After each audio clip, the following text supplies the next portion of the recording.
Materská škola na Komenského ulici v Seredi sa môže pochváliť novou ekologickou záhradkou. Zelený projekt sa podarilo zrealizovať aj vďaka šikovným rodičom. Slávnostné otvorenie vyvrcholilo poriadnou opekačkou.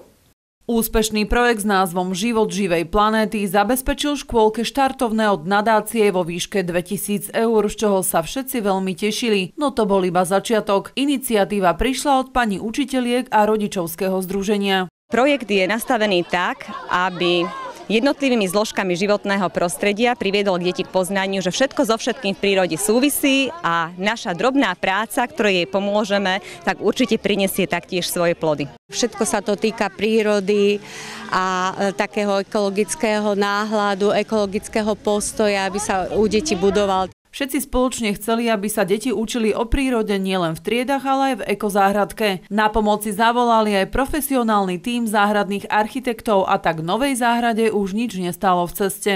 Je to niečo nádherné, keď si človek uvedomí, že keď sa dá dohromady niekoľko schopných ľudí, tak dokážu urobiť nádherné dielo. A ja si myslím, že je to veľmi dôležité, najmä pre dnešné detičky. Najpodstatnejšie bolo, že zapojili sa rodičia, ktorí prišli, malovali tu, podielali sa na realizácii celého projektu, sadili. Prírodnú učebňu si najviac užívajú malí záhradníci, zberajú dažďovú vodu, pestujú bylinky, rajčiny, šalát či jahody, jej súčasťou je aj kompost. Polievajú, ako vytrhávajú zelinky, ako sa starajú o rastlinky.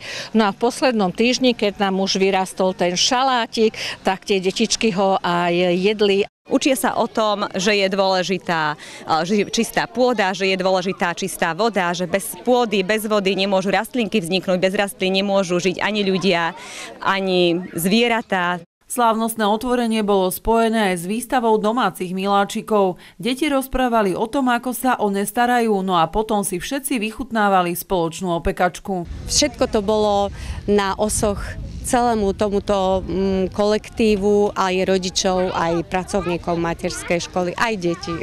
Aj tento príbeh je dôkazom toho, že nie len príroda, ale aj ľudská snaha prináša ovocie. Zo Serede pre televíziu Stanislava Janegová.